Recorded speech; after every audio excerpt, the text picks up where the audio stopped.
Hello friends, welcome to Logic Heap. This is part 2 in understanding of arrays. Here we are going to discuss implementation of arrays in Python. As a good practice, don't jump directly to coding. Let's first think about what we all need to do. So we need to create an array on which we can do following operation. We should be able to access an element. We should be able to insert or delete an element. We may want to print the complete array. Also, there's some more points to think about. If we are doing insertions continuously, maybe the limit of your array can get exhausted. So in this case, it should be a dynamic array so that if there are more insertions, it should increase its capacity by itself. So now if you need to maintain a dynamic array, there are two things that you need to have. What is the current length of your array, like how many elements it is holding currently, and what is the maximum capacity of your array which it can hold. So that if the length of your array goes till your capacity, you can create a dynamic array. Let's think of designing a class. You should have basic idea about Python object oriented programming, but if you don't have, then also you should be able to understand. So we are creating class arrays, and these are the methods about which I talked in the previous slide. So the first one is the constructor. In Python we write double underscore init double underscore as the constructor. Since we are not defining any of the method currently, we are simply using the keyword pass.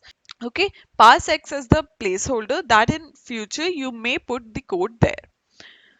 So currently you have the constructor, then get item. So this method we are going to use for accessing any particular element. Then you have insert, delete, next is print array details, and for having the dynamic array we have resize method.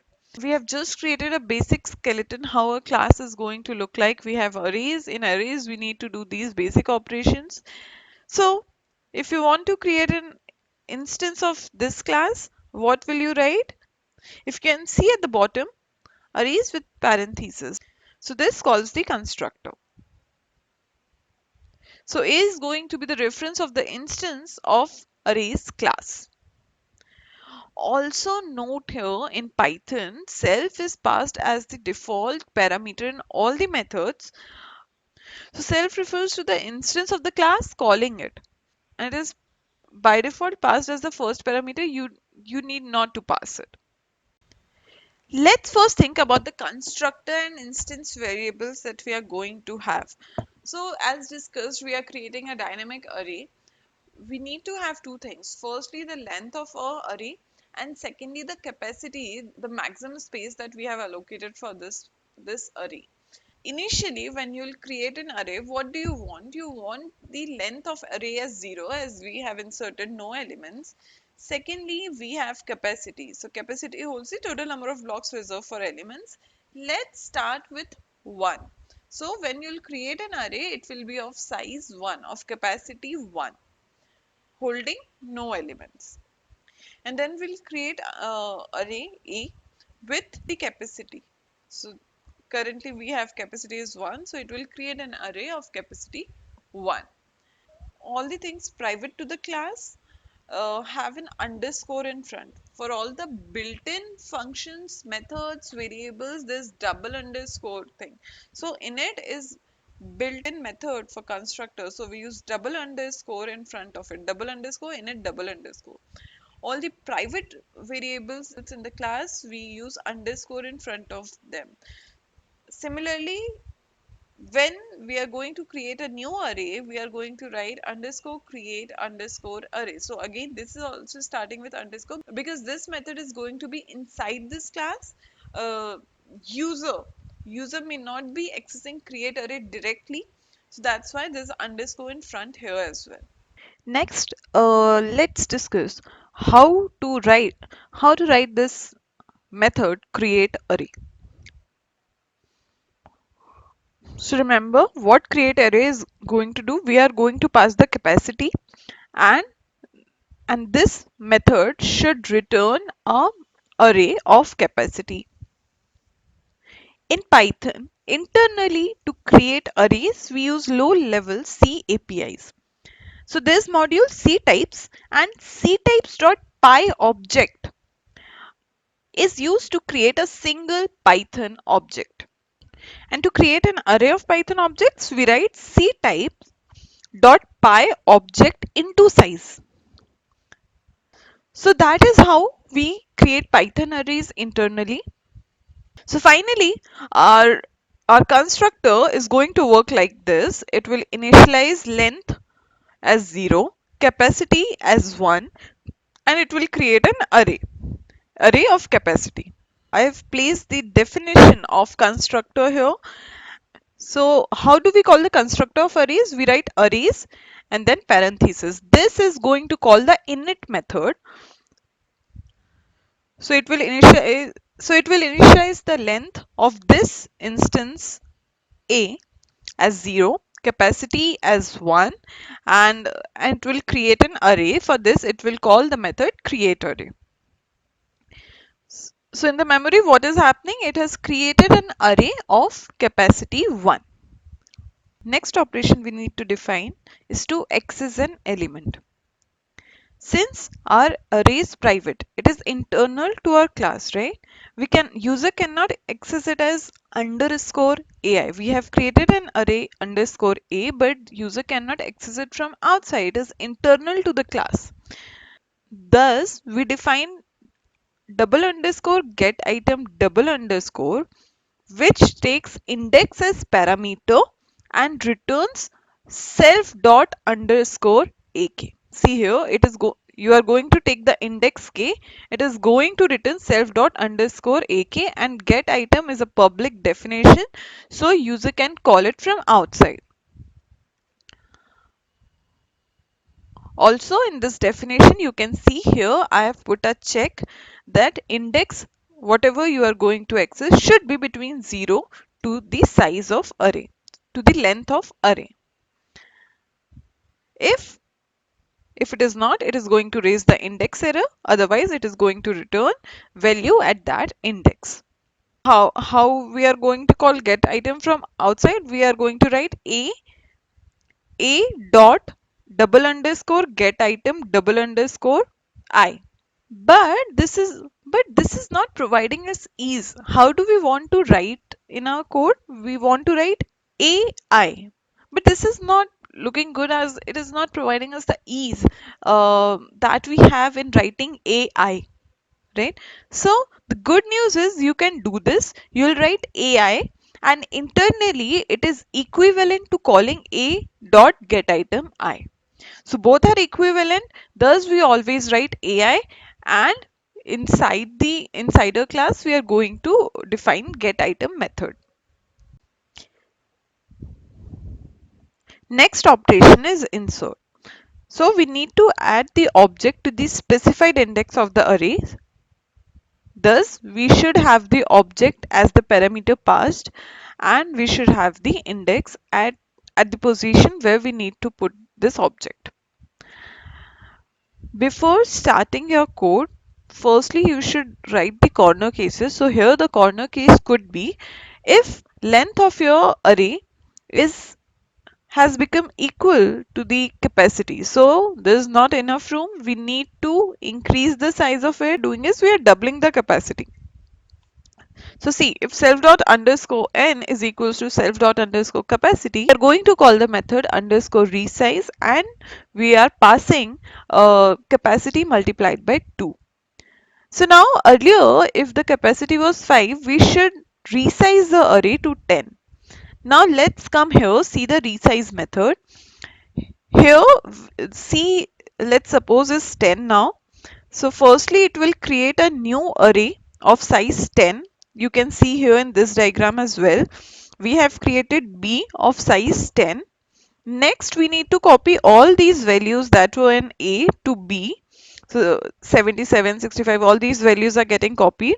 Here in this loop, we are copying Once these values are copied, we will make A to reference this bigger array. So what we have written here, so we'll assign the reference of B in A. Also, we need to change the capacity as C. So now the changed capacity will be 10 in our case. So this is how resize method is working. So this was about when you do not have enough room. Second corner case could be if the index is greater than self dot underscore n. In that case, we should raise index error that it's an invalid index. Okay, till self dot underscore n, like till the length of the array, uh, we can insert value at any index. But other than that, we'll say invalid index. Now, let's think about the insertion logic. See this diagram here. Suppose this is a array, and in this array, we need to insert value 30 at index 2. Okay. Now, this is our index 2, and we have 4 here. What we should do, we should move all these elements starting from index 2, all those elements to the right. Yes, we need to do this, but we'll start from the right hand side. So firstly, we'll move 78 to this position, then 34 to the next position, 67 to its next position, and so on till we come to the index 2 and we move 4 to the index 3. So that's how we are moving all the elements to the right hand side, and then there's a space to insert our value 30. We'll put 30 here and our work is done. So what is our logic here? Starting from right hand side, we'll start moving the elements. You may be getting it why we are starting from the right hand side and not from the left hand side. Otherwise, we are going to overlap our values. We are going to lose our values. So that's why we need to start from the right hand side. If you're not clear why we are starting from the right hand side, just try to do the same thing from the left hand side and you'll know what would be the problem. So in this loop, what we are doing, we are starting from the right hand side, self dot underscore n. Okay, so here, what is the length? The length is 7.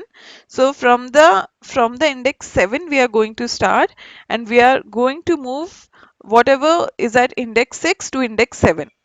And so on. This loop will continue to move on up to index. So it will go till 3.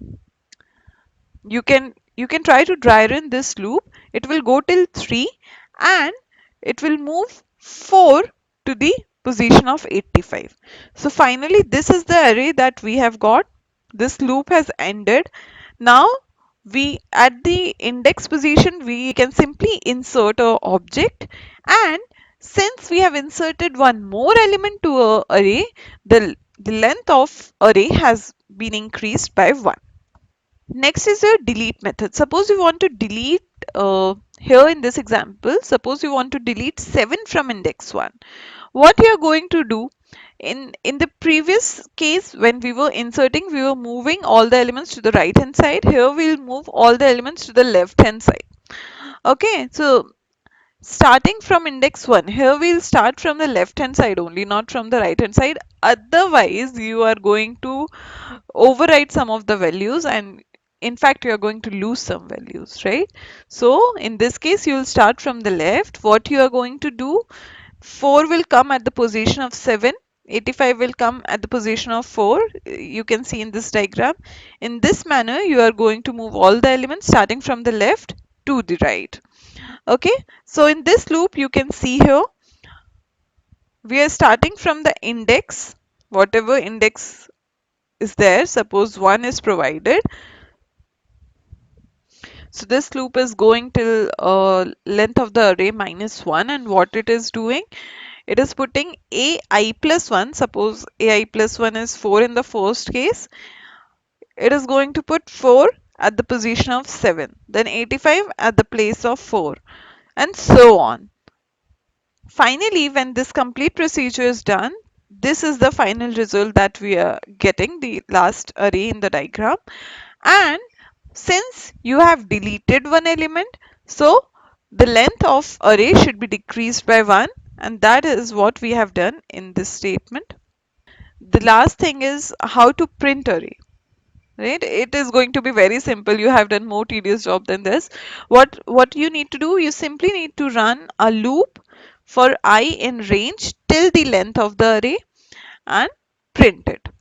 Okay, so I have printed some more details like length of array every time, capacity of array, and all these things. And that is how we have completed the basic implementation of arrays in Python.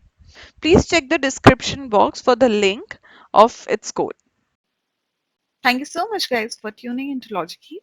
If you like this video, please don't forget to like, share, and subscribe.